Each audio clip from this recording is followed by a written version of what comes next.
Kabanata 45, Revenge. Si Sibal at si Jack ay iniwanan ni Tito Achilles sa Casa Riego noong tinanggal ito ni Tita Marem sa trabaho. That explains why they lived at the mansion for some years in their childhood.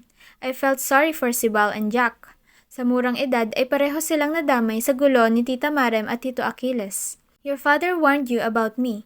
Is it because he thinks I'll destroy your lives the way Tita Marem did? Tanong ko noong pauwi na kami galing sa Casa Riego. Sumulyap siya sa akin, seryoso at kunot ang noo. Parang tinansya saglit ang aking ekspresyon, bago kinuha ang kamay ko at dinala sa manibela para mahawakan niya habang nagdadrive. Binalaan ako ni Papa dahil tingin niya'y mahuhumaling ako sa'yo. And he's right, he smirked. Umirap ako at ngumisi. Did you ever plan a revenge? Umiling siya at dinala ang aking kamay sa kanyang labi. Kahit kailan hindi ako nagkaroon ng hinanakit sa pamilya ninyo, tiyak niyang sinabi. It feels good to finally meet his relatives. He told me about his family background and how complicated it was to live bringing their family name. Nagdaan ang mga araw habang namimigay kami ng imbitasyon sa iilan pang mga kilalang tao. We decided our wedding on the hotel imbis sa simbahan dahil doon kami nagkakilala. And he's pictured how I'm gonna walk from the gates to the front of Costa Leona. Tingin ko ay mas excited pa siya sa akin tuwing ini-imagine ang aming kasal. Ayos nga lang si Bal, sabi ko at pumatong sa kanyang dibdib. Nasa taas ng siling ang kanyang mga mata at ang dalawang kamay ay sapo ang kanyang ulo. His armpits proudly showing themselves with his firm biceps. Tumindig ang balahibo ko habang tinitingnan siya. I still can't believe that this beautiful man is mine. Magtataka si Tito Solomon kung bakit hindi ka dumalo roon. Hindi ba ay nasabi mo na magkikita rin kayo roon? Bumaba ang tingin niya sa akin at hinaplos niya ang aking mahabang buhok. Hindi ko alam kung may makukuha pa ba ako sa conference na iyon kung ang tanging naiisip ko lang ay ang nalalapit nating kasal. He said and bit his lip. I smirked. He's just too damn excited na pati ang mga naunang plano niya ay hindi niya kayang gawin. Well, I'm sorry for liking a striking gown. Tumagal na nga ang kasal natin, dagdag gastos pa sa'yo. I pouted. He flashed a smile habang pinaglalaroan na ang tainga ko ngayon. Uubusin ko ang pera ko, matupad lang ang mga gusto mong bagay, Snow. Butterflies fluttered on my stomach as we looked into each other's eyes. Just call me every day, in the morning and right after the event. Ayos na ako roon. Huminga siya ng malalim. Engineer Marco Alfeche will stay in the hotel to look at all the work when I'm gone. Huwag kang masyadong lumapit sa mokong na iyon kung ayaw mong uwian kita rito at pakakasalan agad. Wow, is that what you're worried about, Percival Archer? Natatawa kong sinabi habang gumagapang sa ibabaw niya. His breath hitched as he saw me on top of him. Umupo ako sa kanyang tiyan habang dinudungaw siya. The way he watches me sent shiver down my spine. Parang may iba siyang ini-imagine at parang alam ko iyon. Napaawang ang bibig niya at nahalinhinan ang seryosong mga mata ng kamunduhan. At binabantaan mo ako, ha? I traced his abdomen with my index finger. Bumaba ang mga mata niya sa ginawa ko. His jaw clenched as he continued looking at my fingers trying to draw him. Yumuko ako para maabot ang kanyang labi at mahalikan siya. Nang lumapat ang labi ko sa kanya, ay bigla niya akong siniil ng malalambot at mapanuyang halik. He sucked my lower lip and gently bit it.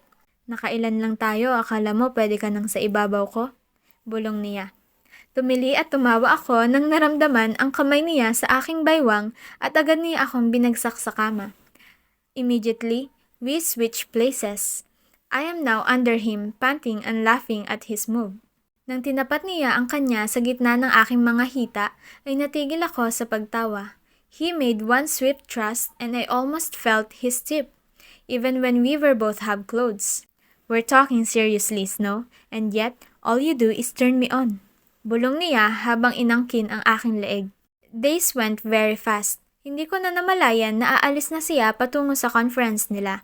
At the same time, malaki na ang progress ng nalalapit na kasal, kaya tama lang naman iyon. Nakabalot sa akin ang kanyang puting long-sleeve t-shirt at isang maliit na shorts nang ihatid ko siya sa pintuan ng kanyang mansyon. May dala siyang itim na maleta na ngayon ay naroon na sa loob ng high ace. Paulit-ulit niya akong hinalikan sa noo habang yakap ko ang aking sarili. Kinulong niya ako sa gitna ng countertop.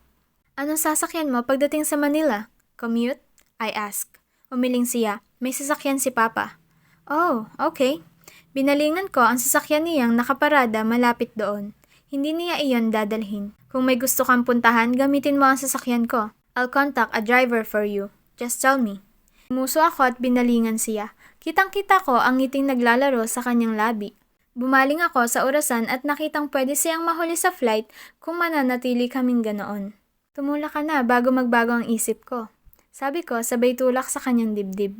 Tumagilid ang ulo niya at hinanap ang mga mata kong nakatingin kahit saan, hindi sa kanya. Nang nahanap niya ay pinag-initan ako ng pisngi. Ayaw mo? I can stay if you want. As if I can live with that, my conscience will haunt me. Paano kung may magandang offer sa kanya pagkatapos ng conference, ako pa ang dahilan ng hindi niya pagkakakuha noon? I'm just kidding. Pumunta ka na at maiwan ka pa ng flight. Ilang sandali niya pa akong tinitigan. Tinaas niya ang aking baba para magtama ang aming mga mata. His gray eyes met mine, and I felt shiver down my spine. Nag-aalab na naman ang kanyang mga mata. I can see that look in his eyes every time he trusts inside me in bed. And damn it, I feel like I want to just lock him on my arms at huwag na siyang ipatuloy doon. Mangungulila ako ng husto kahit na ilang araw lang iyon. Go! Damn! Pumikit siya at ilang sandaling tumingala bago bumaba ang tingin sa akin. I might not get my presentation right. Tumawa ako. Are you kidding me? Isang halik ang iginawad niya sa aking labi bago tinulak ang kanyang sarili palayo sa akin. He stormed out of the house and I laughed at him. Pakiramdam ko ay ginawa niya iyon para tuluyang makaalis. Dahil kapag sinuyo niya pa ako, ay papako ang mga paa niya roon. Humalukip-kip ako habang humihilig sa hamba ng pintuan. Umikot siya sa high ace para makapasok doon. Go inside the house, Mrs. Riego, he shouted, before I change my mind. Tumawa ako at sinarado ang pintuan para lang tuluyan na siyang makaalis. Para akong baliw na nangingiti kahit noong nakaalis na ang high ace sa bakuran. Sa araw na iyon, binabad ko ang sarili ko sa trabaho. Si Bal called when he landed at Manila at aniyay didiretso siya sa conference. Pagkatapos ng tawag ay nagpatuloy ako sa trabaho. Nang nag-alas 12 ay bigla akong tinamaan ng sakit ng ulo. Inaantok ako dahilan kung bakit natulog muna ako sa aking lamesa. 2:00 ng isang tawag ang nagpagising sa akin. Thank God for the call or else I'm going to oversleep. Hello? Sagot ko habang sinasapo ang ulo. Masakit pa rin iyon at tingin ko'y lalagnatin ako. Hello, Snow? Did I disturb you? Stav was on the other end. Binuhay ko ang laptop para tingnan kung ano na ang mga natapos kong trabaho. Nakita kong konti pa lang kaya nagsimula akong sumagot ng mga email habang si Stav ay nasa kabilang linya. No, it's fine. Do you need anything? Tanong ko. No, I just called to check on you. It's been weeks since we last talked. I wonder if you're okay. I'm fine, Stav. Ikaw, nasa Manila ka na ba? Tanong ko. No, I'm here in Iloilo, but I'll be in Katiklan either bukas o sa susunod na araw. Oh, I'll get my diving license. I want to visit you there kaso baka ayaw mo, he said. It's okay, Stav. Natigil ako sa pagtipa at binigay ang buong atensyon sa tumatawag. Hindi naman siguro siya magtatagal, hindi ba? Great, don't worry, hindi ako magtatagal. I just want to pay a visit since mapupunta naman ako riyan. Babanggitin ko iyon kay Sibal. Total naman, alam na ni Stav ang tungkol sa amin at tingin ko'y tanggap niya naman iyon. I still need to tell Sibal about it though. Maaga akong nag-out dahil hindi naging maganda ang pakiramdam ko. Sumasakit ang mga mata ko kakatitig sa laptop at pati ang ulo ay apektado. Nang bumaba ako para kumain ng early dinner ay nakasalubong ko si Mrs. Agdipa sa pasilyo. I smiled at her as a greeting. Are you okay, President? Kumunot ang noo niya at napawi ang ngiti. Nilingon ko ang isang dingding sa salamin. Hindi klaro ang mukha ko roon, ngunit tingin ko ay ayos lang naman ako. Namumutla ka, she added. I'm fine, Mrs. Agdipa. Medyo masama lang ang pakiramdam ko sa araw na ito, sabi ko. Tumango siya pero nanatili ang seryosong tingin sa akin. Si Kael? Maaga akong kakain ngayon ng dinner dahil maaga rin akong magpapahinga. Kanina pa iyon nasa seaside, ipapareserve ko na ang pagkain ninyo. Thank you, I said and went to the entrance of the restaurant. Naroon nga si Kael. 5:00 pa lang ng hapon at milagrong naroon na siya. Usually, we eat our dinner at around 6 to 7 in the evening. Maaga akong kakain. Samahan mo na lang ako, sabi ko sabay upo. Tumango siya. Kakagaling ko lang sa isang isla. Aakyat sana ako para makapagbihis bago mag-dinner, pero dahil sinabi mong kakain na tayo. Ngumiti ako at tinanggap ang tubig na sinalin ni Omar sa aking baso. Sisimsim na sana ako roon nang bigla kong naramdaman ang pagbaliktad ng aking sikmura. Isang duwal ang nagawa ko bago ko tinakpan ang aking bibig. May ice watered bilang reaksyon sa nangyari. Agarang tumayo si Kael para hagurin ng palad ang aking likod.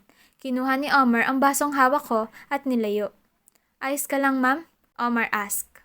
Tumango ako at unti-unting binaba ang aking kamay. Ayos lang, sambit ko. Omar, bigyan mo ng crackers at mainit na tubig si Miss Galvez. Isang malamig na utos galing kay Mrs. Agripa iyon. Kanina pa hindi maganda ang pakiramdam ko. Pero ayos naman ako, paliwanag ko kay Kael.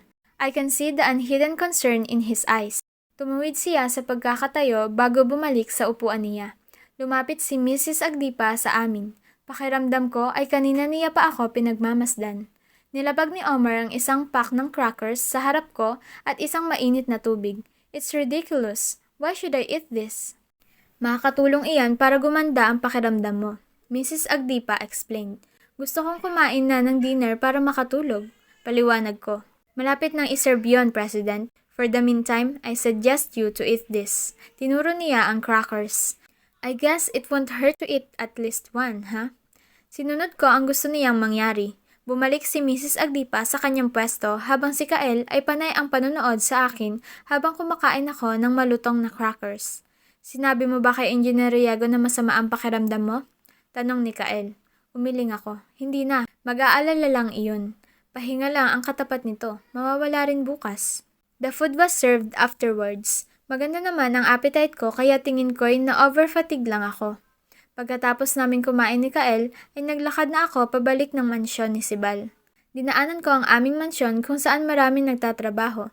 I can see the extensions were almost over. Finishing na lang ang kailangan.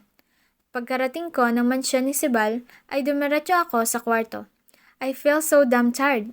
I just want to sleep. Pero bago ako umidlip, ay nagtipa muna ako ng text para kay Sibal. Ako, I'm done with my dinner. Are you done with the conference? Nasa bahay na ako. Nasa kwarto mo.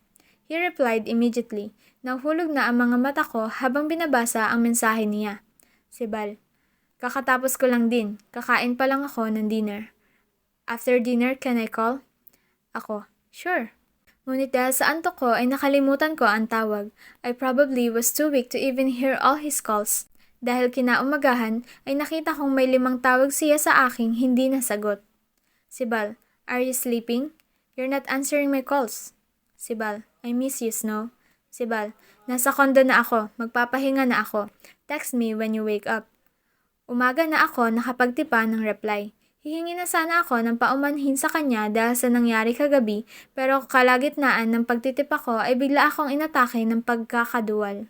I rushed to the bathroom.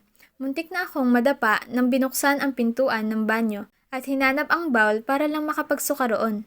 Shit! Sigaw ko habang patuloy ako sa pagsusuka. Beads of sweat formed on my forehead. My phone rang at my bed but I'm too busy vomiting. Lahat ng kinaan ko kagabi ay sinuka ko hanggang sa wala nang lumabas at puro na tubig. Naiiyak na ako sa sakit ng tiyan ko at sa sakit na rin ng ulo. Namatay ang tawag ay tsaka pa lang medyo kumalma ang aking tiyan. Humilig ako sa malamig na marmol na dingding ng banyo habang hinihintay na dalawin ulit ng pagkakasuka. Hindi kaya... Kinagat ko ang labi ko habang iniisip na pwede ngang ganon. We had unprotected sex for almost 6 weeks now and I don't exactly remember if he pulled out or what. Damn, Sibal! Hindi kaya... Tumayo ako at tiningnan ang sarili sa salamin. I'm flushed. Pulang-pula ang aking pisngi. May luha sa namumugtong mata at pulang-pula ang aking labi. Dark circles formed below my eyes and I feel like I'm the ugliest woman in the world. Tumunog muli ang cellphone ko. Lumabas ako ng banyo para makitang tawag iyon sa FaceTime ni Sibal. I quickly turned it off.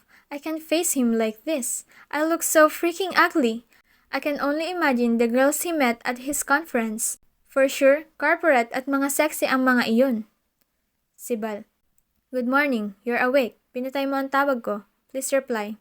Ako. Good morning. Yes, I am. Sorry kagabi at nakatulog ako. Maliligo muna ako at mag-aayos bago sasagot sa tawag.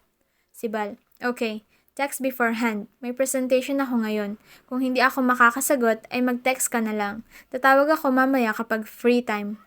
Naramdaman ko ang gutom habang inaayos ang sarili. Nagpasya ako magpa-deliver na lang ng pagkain, lalo na noong sumasakit pa rin ang ulo ko pagkatapos mag-shower. Hindi talaga maganda ang pakiramdam ko. Hindi naman ako nilalagnat. Ako, I'm done with my shower. Are you free? He didn't reply. Besides, baka nasa presentation na nga siya. Hindi ko na pinilit. Nilapag ko ang isang tray ng pagkain sa lamesa at nagsimula ng kumain.